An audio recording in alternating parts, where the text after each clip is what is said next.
Hi, Midi, and today I wanted to talk to you about 5 things that I wish someone had told me in my 20s and 30s, things that I've learned along the way that I'm ready to share now that I'm in my 40s. But this coffee's really hot, so I'm going to set it down. So, quick intro before we get to the 5 things. This is my first full length video. I've shared a few shorts and they've gotten some good traction. And I thought that if ever I were to contribute to the world in a positive way and help others, it would be through all of the mistakes that I've made, teaching people so that you don't have to make those same mistakes. Number one, this is a big one, and this one I still struggle with every day. And it's your worth. Your worth is intrinsic. Your worth doesn't come from outside sources. It doesn't come from romantic relationships, family relationships, whether you're a mother or a wife or a daughter or a niece or a sister. It doesn't come from your career. It comes from within. Your worth is intrinsic. And what that means is it doesn't depend on outside factors. You are worthy. Something that I like to do is remind myself every day, 5 times out loud, depending on what I feel I'm struggling with that day, that I am worthy. I like to stop. You can even pause this video. Sometimes I'll just close my eyes so I don't feel really silly because it can feel really silly, especially at first. And I just 5 times fast. I am worthy of love. I am worthy of love. I am worthy of love. I am worthy of love. I am worthy of love. And the more I tell myself that, the more I believe it. It's really important to keep telling yourself that.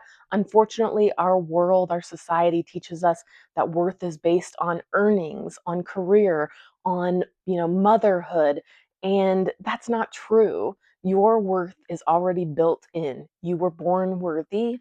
You remain worthy throughout your life as you age. We don't have less worth than, I don't have less worth now at 41 than I did at 20.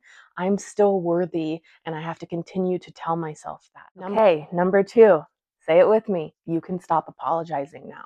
You can stop apologizing for everything. If you've ever apologized to an inanimate object that you ran into in the middle of the night when you were getting up to go to the bathroom or something, you're apologizing too much. You don't need to keep apologizing to everyone and everything. Your existence doesn't require apology. Um, there's a book by, I believe her name is Sonia Renee Taylor, called The Body Is Not an Apology. I encourage you to read that because there's no need for you to apologize for the way that you look. I always hear women who will, get on a video call at work or will stop by, or I'll see them somewhere and they'll say, "Oh, excuse my hair, excuse my face, excuse, my weight. I gained some weight over Christmas." Girl, we've all gained some weight since the pandemic. It's all right. You don't have to apologize to anybody about that. This is your life. This is your body. You don't require an apology. You don't need to keep apologizing to people, especially people who aren't apologizing back. That's not your role anymore, okay? It's not your role to defend the perception of your physical appearance, of your presence. You are enough as you are, and you have to stop apologizing for everything. I apologized for so many things in my 20s and 30s. It was unreal.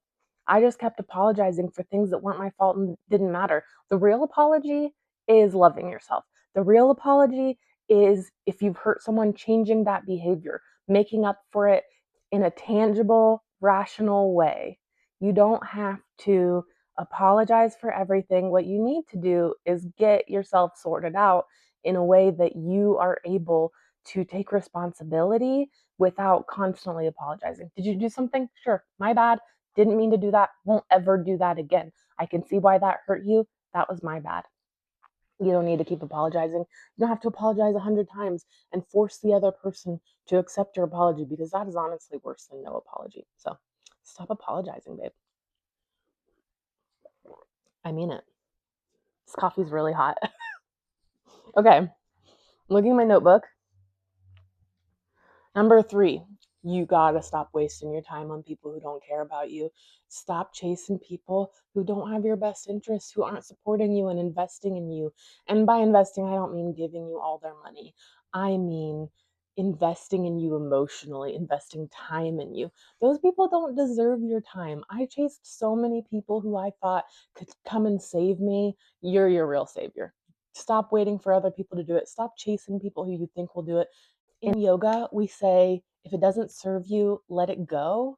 I cannot stress that enough. If it doesn't serve you, whether it's a man, a woman, career, although don't quit your job because of me, because the job market's crazy right now. But just let it go.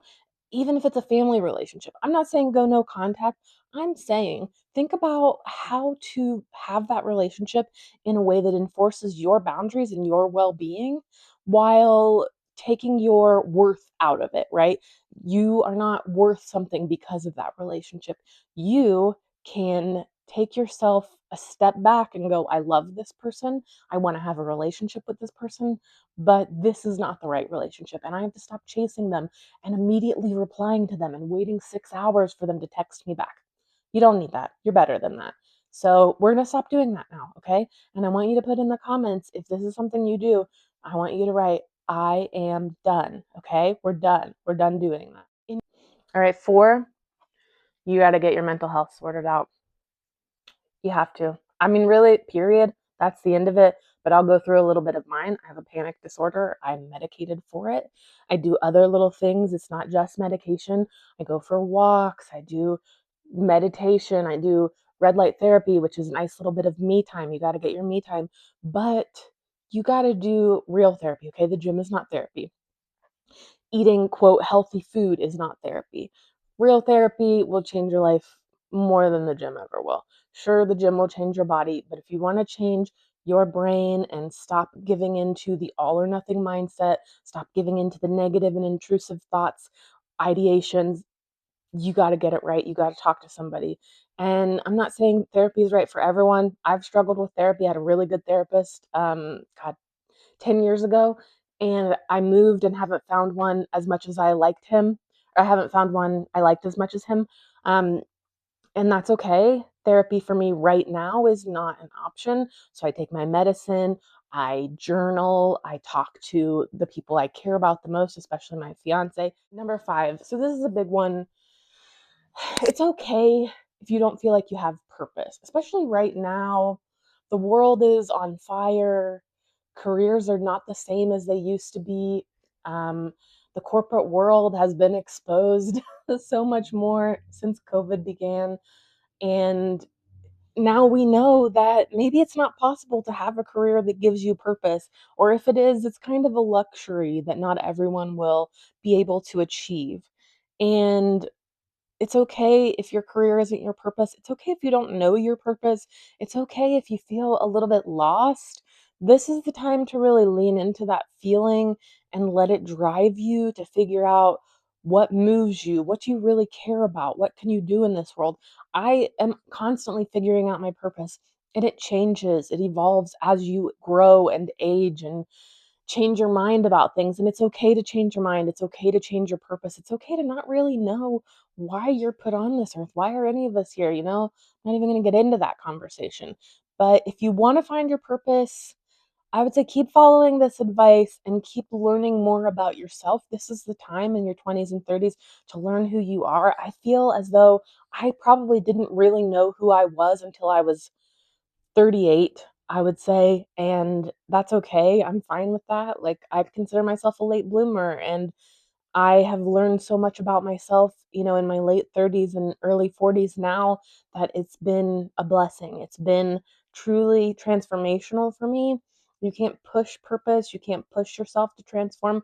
You can't speed these things up, unfortunately. So take it slowly, get to know yourself, get to know what you like, get to know what's important to you, get to know the ways that you think that you can contribute to and care for this world and the people around you and the planet. Those things will help you determine your purpose, but you don't have to have purpose right now. You don't have to have purpose ever. If you feel as though you are happy with your life and happy with your way of moving about the world, then that's great. And I am happy for you. And I'm happier for you then than if you had, driven yourself relentlessly to search for purpose and couldn't find it. It's not one of those things, like I said, that you can force. So give yourself some grace with that. Just like Mr. Keo up here, he is completely without purpose. He spends his days snoozing and chasing us around the house and biting us, and that's enough for him. That's about it for this video. In closing, like I said, this is my first video. I'd love it if you'd subscribe. I'd love to keep bringing these videos and helping people understand that there's more to life than career, money, men, women, or relationships. So please subscribe, please like, let me know in the comments if you'd like 5 more of these. I probably have hundreds more, and if not these, then what? Tell me what you want to hear from me. I'm so happy to tell you. If you don't have any suggestions, drop your biggest worry in the comments. That's my favorite thing to do. What I want you to do is, what's the thing you're worried about the most right now? Think about that. You don't have to be super descriptive. You can just say, like, I'm so worried about a personal matter with a family member or something like that. And I want you, once you have sent that reply in the comments, leave it. Give it 10 minutes. Don't think about it for 10 minutes. Give yourself a 10-minute break from that worry, and I'll take it from you. I'm happy to, I promise. I'll like your comment. I'll reply to you when I get the chance, and I'll let you know I was happy to take that from you. That's about just that 10 minutes should give you a little bit of clarity, a little bit of time to yourself, maybe a little bit of time for a 10-minute nap, whatever you need.